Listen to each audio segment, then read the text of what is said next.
Hi students, today we are going to discuss about the conservation of energy. So this in the conservation of energy is based on the Lenz law. Lenz law based பண்ணி தான் நம்ம இந்த conservation of energy பார்க்க போகிறோம். The truth of Lenz law can be established on the basis of the law of conservation of energy. So இப்போ lens லாவை பற்றி நம்ம தெரிஞ்சுக்கணும் அப்படின்னு சொன்னால் நம்ம எதை பற்றி தெரிஞ்சுக்கணும் அப்படின்னு சொன்னால் on the basis of the law of conservation of energy அதை பேஸ் பண்ணி தான் நம்ம லென்ஸ் லாவை வந்து நம்ம எஸ்டாப்ளிஷ் பண்ண முடியும். So the explanation is as follows.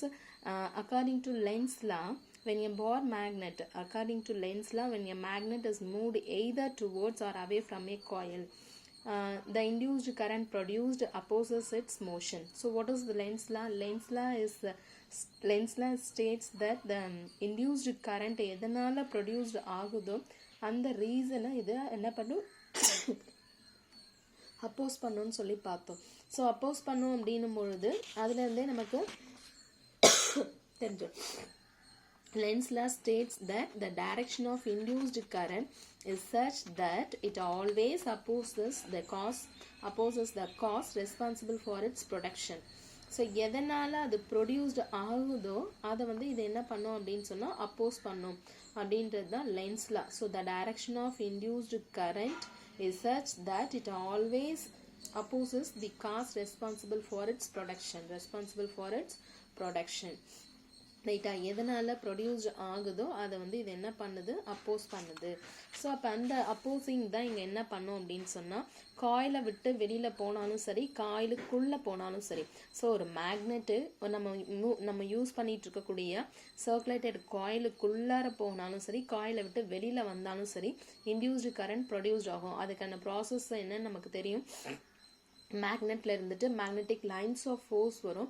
அந்த மேக்னெட்டிக் லைன்ஸ் ஆஃப் ஃபோர்ஸ் வந்து north pole to south pole போகும். அப்படி north pole to south pole போகும்பொழுது நம்ம ஒரு பார் மேக்னெட்டை என்ன பண்ணுறோம் காயிலுக்கு நியர்பையாக எடுத்துகிட்டு போகும்பொழுது அந்த magnetic lines of force, that particular magnetic lines of force are inserted into the circular coil. ஓகேங்களா? ஸோ அப்போ அந்த சர்க்குலர் காயிலுக்குள்ளார அது இன்சர்ட் ஆகும். இன்சர்ட் ஆகிற அந்த magnetic lines of force nearby the coil வரும்பொழுது number of lines வந்து increase ஆகும். away the coil போகும்போது number of lines வந்து decrease ஆகும். due to this magnetic flux வந்து produced ஆகும். அப்போ அந்த magnetic flux வந்து நியர்பை காயிலும் அவே த காயில், அதாவது towards the coil or away the coil போகும்பொழுது டெஃபினட்டாக மேக்னெட்டிக் ஃப்ளக்ஸோட வேல்யூ சேஞ்ச் ஆகும். So whenever there is change in magnetic flux the EMF is induced நம்ம பார்த்துருக்கோம். ஸோ அப்போ ஒரு ஃப்ளக்ஸ் எங்கெல்லாம் சேஞ்ச் ஆகுதோ அதே இடத்துல இஎம்எஃப் இன்டியூஸ்ட் ஆகும். That EMF is called as induced கரண்ட்னு நம்ம பார்த்துருக்கோம். ஸோ அதுதான் opposes its motion. அப்போ எதனால இது ப்ரொடியூஸ்ட் ஆகுது? இஎம்எஃப் இன்டியூஸ்ட் ஆகுது. எதனால இஎம்எஃப் இன்டியூஸ்ட் ஆகுது? மேக்னெட்டிக் ஃப்ளக்ஸ் சேஞ்ச் ஆகுதுனால. ஸோ அந்த மேக்னெட்டிக் ஃப்ளக்ஸ் சேஞ்சஸை என்ன பண்ணும் அப்படின்னா இட் அப்போஸ் பண்ணும். ஸோ அப்போ அதனால என்ன பண்ணும் அதனால அப்போசஸ் நடக்கும்பொழுது என்ன ஆகும்? அப்போ இன்டியூஸ்டு கரண்டோட வேல்யூ டிக்ரீஸ் ஆகும். As a result there will always be resisting force on the moving magnet. அப்போ மூவ் பண்ணக்கூடிய மேக்னெட்டை அது என்ன பண்ணும் அப்படின்னு சொன்னால் ரெசிஸ்ட் பண்ணிகிட்டே இருக்கும். அந்த ரெசிஸ்டன்ஸை நம்ம என்ன செய்யணும்? ஸோ அதையும் மீறி அந்த ரெசிஸ்டன்ஸையும் மீறி அந்த பார் மேக்னெட்டை நம்ம என்ன பண்ணணும்? காயிலுக்குள்ளார இன்சர்ட் பண்ணணும். ஸோ ரிகார்டிங் திஸ் நம்ம அதுக்காக சம் ஒர்க் பண்ணி ஆகணும். So work has to be done by external agency to move the magnet against this resisting force. ஓகேங்களா? சம் எக்ஸ்டர்னல் ஏஜென்சி நம்ம எக்ஸ்டர்னல் ஒர்க் டன் நம்ம பண்ணும்போது அந்த எக்ஸ்டர்னல் ஏஜென்சினால சில ஒர்க் டன் நம்ம பண்ணோம் அப்படின்னு சொன்னால் அந்த ஒர்க் டன்னால என்ன நடக்கும்னா to move the magnet against this resisting force. இந்த ரெசிஸ்டிங் ஃபோர்ஸ்க்கு அகெயின்ஸ்டாக நம்ம ஒரு வேலை செஞ்சு அந்த மேக்னெட்டை மூவ் பண்ண வைக்கிறோம். So here the mechanical energy of the moving magnet is converted into the electrical energy which in turn gets converted into joule heat in the coil. That is, the energy is converted from one form to another. So அப்போ நம்ம coil வந்து move பண்ணுறோம் இல்லையா? அப்படி move பண்ணும்போது we have to put some mechanical work பண்ணியிருக்கோம் போது that mechanical energy அப்போ அந்த mechanical energy என்னவா கன்வெர்ட் ஆகுது அப்படின்னு சொன்னா எலக்ட்ரிக்கல் எனர்ஜியா கன்வெர்ட் ஆகுது. ஸோ நம்ம எனர்ஜி கன்சர்வேஷன் ஆஃப் எனர்ஜி எல்லாம் நமக்கு தெரியும் என்னன்னா energy neither can be created nor be destroyed. ஓகேங்களா? ஸோ அப்போ neither be created nor be destroyed, but one form of energy is converted into another form of energy. Is it true for world level truth? So அப்போ அந்த இது நமக்கு எல்லாருக்கும் தெரிஞ்ச ஒரு விஷயம் அப்படின்னும் பொழுது மெக்கானிக்கல் எனர்ஜியை we can convert into electrical energy. okay, so இது வந்து ஜூல் ஹீட் ஃபார்ம்ல நம்ம படிச்சிருப்போம். so energy is converted from one form to another. ஓகேங்களா? on the contrary to Lenz's law, let us assume that the induced current helps the cause responsible for its production.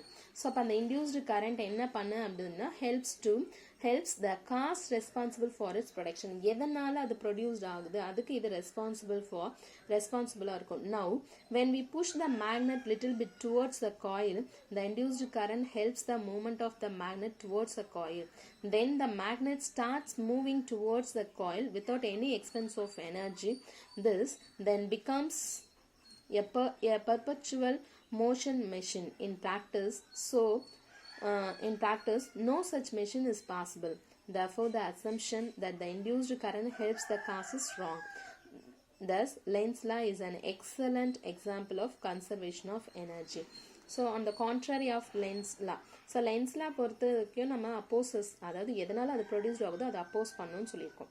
So அதை let us assume that the induced current helps the cause responsible for its production. So இப்போ நம்ம ஒரு assumption அதுக்கு Lenz's lawவுக்கு ஒரு contrary means ஆப்போசிட்டாக நம்ம ஒரு assumption பண்ணுவோம். என்ன அசம்ஷன் அப்படின்னு பார்த்தோம்னா Lenz's lawல கரண்ட் இன்டியூஸ்ட் ஆகும். அந்த இன்டியூஸ்ட் ஆகக்கூடிய கரண்ட் எதனால ஆகுது? மேக்னெட்டிக் ஃப்ளக்ஸ் சேஞ்ச் ஆகுதுனால. அதை வந்து அப்போஸ் பண்ணணும்னு சொல்லியிருக்கோம். ஓகேங்களா? இப்போ அந்த மேக்னெட்டிக் ஃப்ளக்ஸ் அப்போசிங் நடக்காம அதுக்கு வந்து இது ரெஸ்பான்சிபிள் பண்ணுதுன்னு எடுத்துக்கிறோம் அப்படின்னா இப்போ காயிலுக்குள்ளார மேக்னெட் போகும்பொழுது கரண்ட் இன்டியூஸ்ட் ஆகும். அந்த கரண்ட் இன்டியூஸ்ட் ஆகிறது அந்த மேக்னெட் மூவிங்கை அப்போஸ் பண்ணும். இது Lenz's law. இப்போ என்ன அதுக்கு ஆப்போசிட் அப்படின்னும் பொழுது அப்போஸ் பண்ணல. அப்போ அந்த காயிலுக்குள்ளார மேக்னெட் ஃப்ரீயா போயிட்டு வந்துட்டு இருக்கதா நம்ம அசம்ஷன் பண்ண போறோம். Now when we push the magnet little bit towards the coil, the induced current helps the movement of the magnet towards the coil. So அப்ப again அது வந்து ஈஸியா அந்த காயிலுக்குள்ளார மேக்னெட் போயிட்டு வர மாதிரி இன்சர்ட் ஆகிற மாதிரி வச்சுப்போம். So then the magnet starts moving towards the coil without any expense of energy. எந்த ஒரு எனர்ஜியும் இல்லை. So we do not put any mechanical energy. The magnet starts moving towards the coil. Okay, this then becomes a perpetual motion machine. So அப்போ perpetual motion machine means வந்து அங்கே வந்து நம்மளுடைய conservation of energy means வந்து ஒரு form of energy கொடுத்தா தான் அங்கே வந்து இன்னொரு ஃபார்ம் ஆஃப் எனர்ஜி ப்ரொடியூஸ்ட் ஆகும். ஓகேங்களா? ஸோ அப்போ நம்ம எந்த மாதிரியான எனர்ஜியுமே கொடுக்காமலேயே அங்கே வந்து அந்த மெஷின் வந்து மோஷனில் இருக்குது. பட் இன் ப்ராக்டிக்கல் லைஃப்பில் நம்ம பார்க்கும்போது no such machine is possible. இந்த மாதிரியான எந்த ஒரு மெஷினுமே கிடையாது. நம்மளே வந்து நம்மளுடைய இமேஜின் பண்ணி பாருங்க. நம்ம வந்து அயன் பாக்ஸ் யூஸ் பண்ணுறோம். அயன் பாக்ஸ் யூஸ் பண்ணும்போது எலக்ட்ரிக்கல் எனர்ஜி கொடுக்குறோம். That will convert into heat energy. Fan கொடுக்குறோம். ஃபேனில் வந்துட்டு என்ன ஆகுது? எலக்ட்ரிக்கல் எனர்ஜி கொடுத்தா அந்த எலக்ட்ரிக்கல் எனர்ஜி விண்ட் எனர்ஜியாக மாறுது. ஸோ அப்போ எந்த ஒரு மெஷின் எடுத்தாலுமே that particular machine is converted into one form of energy into another form of energy. So the contrary of Lenz's law we can't do in practical. So நம்மளால practical லைஃப்பில் அந்த மாதிரி ஒரு Lenz's lawக்கு கான்ட்ராரியாக அசம்ஷன் பண்ணாலும் அந்த மாதிரி நம்மக்கிட்ட எந்த ஒரு மெஷினும் கிடையாது. So due to this the Lenz's law is an excellent example of conservation of energy. Okay, so next we move on Fleming's right hand rule. So Fleming's right hand rule நம்ம பார்க்க போகிறோம். ஸோ அதில் என்ன பண்ணலாம் அப்படின்னு சொன்னால் நம்ம measurement பண்ண போகிறோம். எது அப்படின்னா direction of motion of the conductor. அதுதான் இதில் நம்ம மெஷர்மெண்ட் அதாவது கண்டுபிடிப்போம், ஃபைண்ட் அவுட் பண்ணுவோம். So when a conductor moves in a magnetic field, the direction of motion of the conductor, the field and the induced current are given by Fleming's right hand rule and as follows. Okay. Okay so conductor moves in a magnetic field. Conductor வந்து இப்போ move பண்ணிட்டு இருக்கு magnetic ஃபீல்டில். எதனால? நம்ம கொடுக்குற கரண்ட்னால. Okay the direction of motion of the conductor, the field and the induced current are given by Fleming's right hand rule. Okay, so Fleming's right hand rule use பண்ணி நம்ம direction of induced current என்னன்னு கண்டுபிடிக்க போறோம். ஓகேங்களா? Right. So அதுக்கு வந்து நம்ம என்ன பண்ணணும் அப்படின்னு சொன்னால் நம்மளோட ரைட் ஹேண்ட் எடுத்துட்டு, ஸோ ரைட் ஹேண்ட் எடுத்தது அதில் என்ன செய்யணும்னா thumb four finger middle finger. Okay so இந்த 3 ஃபிங்கர்ஸையும் நம்ம எடுத்துக்கணும். So thumb and forefinger middle finger are kept mutual perpendicular to each other. so மூணுத்துமே நம்ம என்ன பண்ணிக்க போறோம் அப்படின்னு சொன்னா are kept mutually perpendicular. mutually perpendicular means ஒவ்வொரு விரலும் இன்னொரு விரலுக்கு பெர்பெண்டிகுலரா இருக்கும். ஓகேங்களா? ஸோ அப்படி எடுத்துட்டதுக்கு அப்புறம் இதுல எதை இண்டெக்ஸ் பண்ணுது, ரெஃபர் பண்ணுதுன்னு பார்ப்போம். So thumb index the finger and okay, if the index finger points the direction of the magnetic field. Okay, thumb வந்துட்டு direction of the magnetic field. Thumb indicate the direction of motion of the conductor. Thumb indicate the motion of the direction of the conductor. ஓகேங்களா? Right. And then the forefinger indicates the direction of the field, magnetic field. Okay, then the middle finger will indicate the direction of induced current. Okay va? If the index finger points the direction of magnetic field and the thumb indicates the direction of motion of the conductor, then the middle finger will indicate direction of induced current. Thumb, index finger and middle finger. ஓகேங்களா? so index finger and is also called as forefinger. ஓகேங்களா? thumb, index finger, forefinger, middle finger. ஓகேங்களா? so இது மூணுத்தையும் நம்ம மியூச்சுவலா பெர்பெண்டிகுலரா வச்சுக்கணும். mutually perpendicular to each other. மியூச்சுவலா வச்சுட்டு இந்த மியூச்சுவலா வச்சதுக்கு அப்புறம் thumb indicates the direction of motion of the conductor and the index or the forefinger indicates the direction of the field. so இது ரெண்டும் இந்த மாதிரி டைரக்ஷன், அதாவது இது direction of field, direction of the motion of the conductor. ஓகேவா? So MMCன்னு சொல்லுவோம்.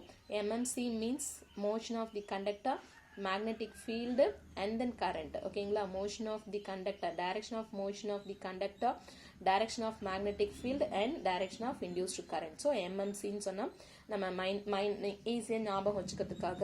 So அப்போ 3 ஃபிங்கரையும் நம்ம என்ன பண்ணிட்டோம், மியூச்சுவலி பெர்பெண்டிகுலராக வச்சதுக்கு அப்புறம் நம்மளுடைய தம்பும் 4 ஃபிங்கரும் எதை இண்டிகேட் பண்ணுது அப்படின்னா, thumb indicate the motion of the conductor and the index or the forefinger indicates the direction of magnetic field. Then the middle finger will indicate the direction of induced current. ஓகேங்களா? so Fleming's right hand rule is also known as generator rule. Fleming's right hand rule is also known as generator rule. One more question. so இதுல பாத்தீங்க அப்படின்னு சொன்னா current find out பண்றதுக்காக we can use Fleming's direction of current இல்ல direction of current find out பண்றதுக்கு we can use Fleming's right hand rule. ஓகேங்களா? right.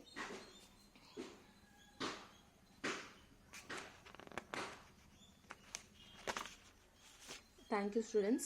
இதில் Fleming's right hand rule conservation of energy எழுதி டெஸ்ட் எழுதி post பண்ணுங்க. Thank you students.